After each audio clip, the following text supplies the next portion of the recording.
by Jason Lang, Washington.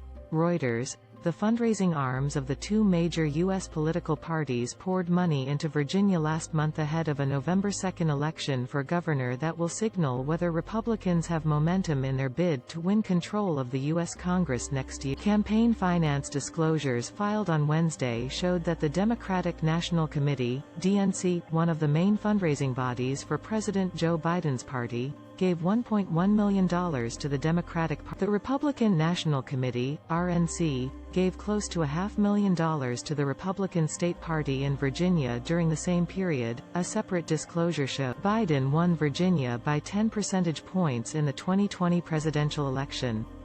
But this year's race between Republican businessman Glenn Youngkin and former Virginia Governor Terry McAuliffe, a Democrat, is widely seen as a dead heat. That has fueled Republican hopes, already bolstered by a recent drop in Biden's approval ratings, that the party could triumph in November 2022 congressional elections.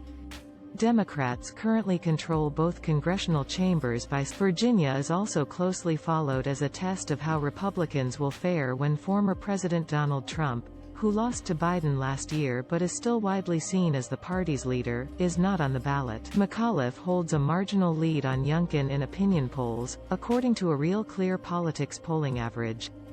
Current Virginia Governor Ralph Northam, a Democrat, cannot seek re-election because of a state rule barring governors from serving consecutive terms. The DNC and RNC transferred smaller sums to their state parties last month in New Jersey, which also will hold a gubernatorial election on November. New Jersey Democratic Governor Phil Murphy has a large lead in opinion polls over Republican challenger Jack Ciattarelli, a former state legislator. Wednesday's disclosures, filed with the Federal Election Commission, showed the RNC raised $12.7 million in September, higher than the DNC's haul of $11.4 million.